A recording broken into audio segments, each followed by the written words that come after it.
Open the Extensions tab. Find the Vimeo feed and add it to the app.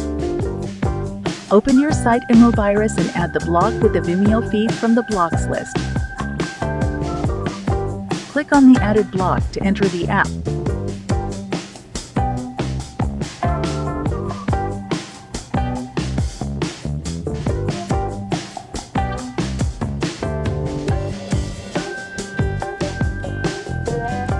Adjust your widget view on the Layout tab.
Click on the Save button and publish your site to see the result.